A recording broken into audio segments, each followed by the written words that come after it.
সংরক্ষণ নিয়ে ওবিসি মামলায় কলকাতা হাইকোর্ট স্থগিতাদেশ দেওয়ার পর সুপ্রিম কোর্টে তা বিচারাধীন রয়েছে। স্থগিতাদেশের ফলে ভর্তির পোর্টাল চালু আছে, স্নাতক স্তরে ভর্তি প্রক্রিয়া চলছে, মন্তব্য রাজ্যের শিক্ষামন্ত্রী ব্রাত্য বসুর।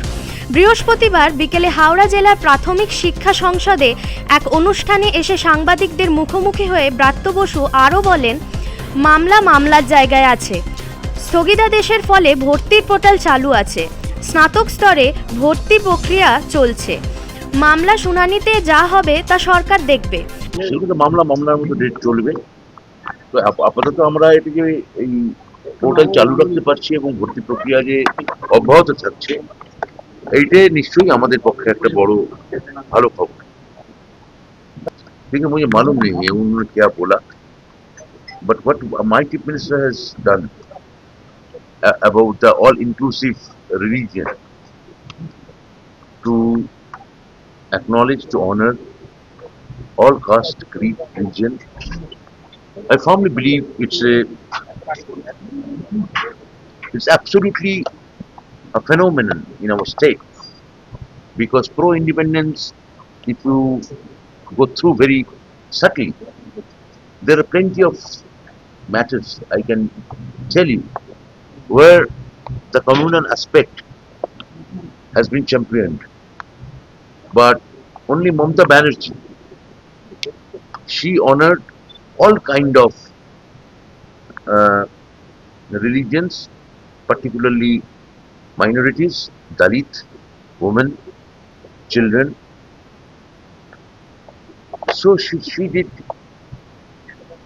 It's a historical event in our state.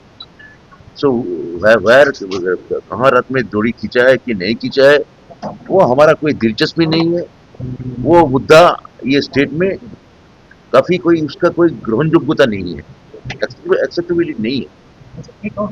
ये मेरा असेंबली में ये बात हुआ था, my chief minister has told it vividly, but because we have some embargo or protocol from my party that you can say nothing about the word now, only honorable chief minister can say it, so I just echoed my CM's voice here.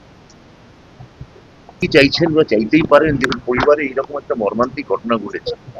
আমরা তৃণমূলের সমস্ত স্তরের মানুষেরা, কর্মীরা, আমাদের নেতা নেত্রীরা, স্বয়ং মাননীয় মুখ্যমন্ত্রী এর ব্যাপারে গভীর শোক এবং নিন্দা জানিয়েছে। ওদের পরিবার, তামান্নার পরিবার যা চাইছেন সেখানে আমার কোনো একটি বক্তব্য নেই। আমার এখানে ধিক্কার এবং নিন্দা জানানো ছাড়া আমার কোনো কথা আমার থেকে আশা করবেন না। অন্যদিকে বিরোধী দলনেতা শুভেন্দু অধিকারীর কলকাতায় রথের দড়িতে টান প্রসঙ্গে শিক্ষামন্ত্রী বলেন, মুখ্যমন্ত্রী মমতা বন্দ্যোপাধ্যায় জাতপাতের ঊর্ধ্বে উঠে রথযাত্রা উৎসবে মানুষকে সঙ্গে নিয়ে সামিল হয়েছেন। অন্যরা কে কি বলল তাতে কিছু যায় আসে না, কারণ তাদের কোনো গ্রহণযোগ্যতা নেই।